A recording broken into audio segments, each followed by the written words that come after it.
Hi, it's Bob Boross. This is my Jazz and Tap Dance Life, and we're back again for our final hip isolation of the day. This one is a little bit more in the style of Bob Fosse. So what I'm going to do is I'm going to turn my body on a diagonal. I'm going to bend both knees, situate the weight in the back foot with the heel on the floor. I can take the front foot, either the ball of the foot down or lift up to a pointed toe from here, but I'm going to go with the ball of the foot down. What I do want is to have my feet in parallel and not here. Okay, so even though I'm facing a diagonal, my legs are still in a parallel line. From this bent knee position in the back, my hips only will pulse back 3 times. Easy. 1, 2, 3. From there, I'm going to bring the weight on both feet, turn in, try to touch my knees together, lift the heels out to the side, and contract in the pelvis.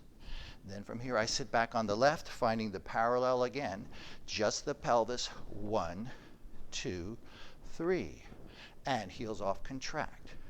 So I have 1 and a 2 and a 3, contract, 1 and a 2 and a 3, again. When I do this, I don't want my ribs to pop. I want to keep the rib cage still and just do the back of the tailbone, switching back, contract, 1 and 2 and 3, contract. Okay, that's a little bit hard to hold that position.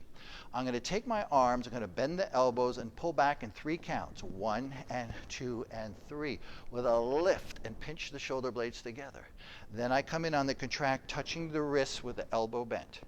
Then I open and come back, 2, 3, and I come in touching the wrists. So I have a pulse of the hips with a smooth movement of the arms. That's my dynamic that I want to get. So I have 1 and 2 and 3. I finish there.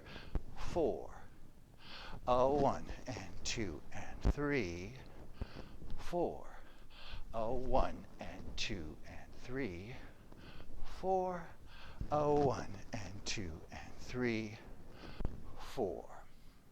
Once I have that down, I want to use my eye and focus. So if I turn here, facing you, my right eye is slightly more dominant since it's a little bit closer to the audience. That's the one I look very strongly through. As I turn to the other side, my left eye now becomes more dominant. That's the one I look at. So I hold one strong focus with the right, one strong focus with the left. So against that straight line, then I have 3 movements of the pelvis, and I have a smooth movement of the arms. So we have 3 different movement dynamics happening, one of which is actually your eyesight. Okay? So from here, I would have 1 and 2 and 3, contract, left eye, and 2 and 3, contract, right eye, and 2 and 3, contract, left eye, and 2 and 3, contract from there. Okay? So those are 3 different aspects that we're going to put together to make that style of isolation. Let's try some music and we'll work this through. Okay, we start with the feet together.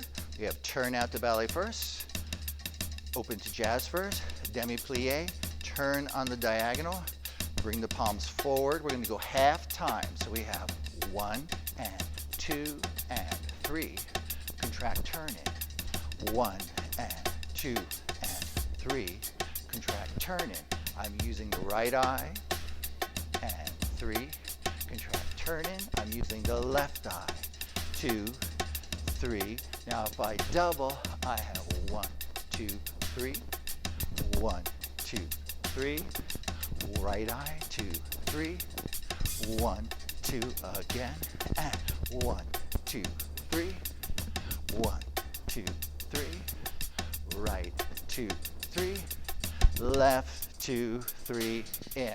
Okay, so that's a real tricky one. That one takes a lot of practice and a lot of coordination between the different parts of the body that we're using.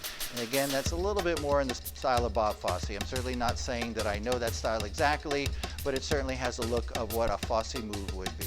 So those are a couple of good things for your hip isolations. Please try to work these into your classes for your students. It's so important that they know how to move the hips, the ribs, the shoulders, and the head if they want to be a jazz dancer.